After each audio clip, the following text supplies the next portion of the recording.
মঙ্গলবার দেবশিল্পী বিশ্বকর্মা পুজোর দিন প্রধানমন্ত্রী নরেন্দ্র মোদী জন্মদিন উপলক্ষে যুব মোর্চা বনমালীপুর মণ্ডলের উদ্যোগে আগরতলা নজরুল কলার ক্ষেত্রে এক মহতী রক্তদান শিবির ও বস্ত্রদান শিবির অনুষ্ঠিত হয়।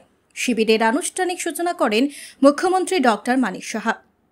অন্যান্যদের মধ্যে উপস্থিত ছিলেন বিজেপি প্রদেশ সভাপতি সাংসদ রাজীব ভট্টাচার্য এবং যুব মোর্চা প্রদেশ সভাপতি বিধায়ক সুশান্ত দেব সহ অন্যান্যরা। এদিন শিবিরে শতাধিক যুবক যুবতী স্বেচ্ছায় রক্তদান করেন।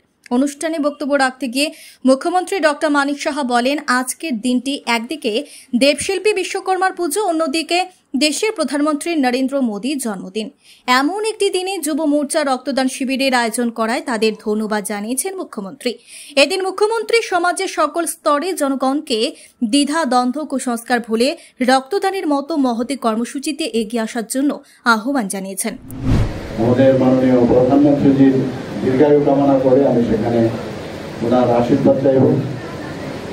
তো এখান থেকে আমার দু চারটি কথা বলে আমার যেতে হবে।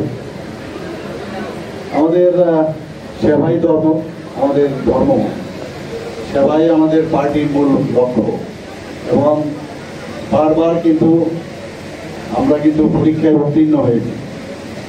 কোভিডের সময় আপনারা দেখেছেন আমাদের পার্টির, ভারতীয় জনতা পার্টির প্রত্যেকটি সৈনিক যেভাবে মানুষের পাশে গিয়ে দাঁড়িয়েছে।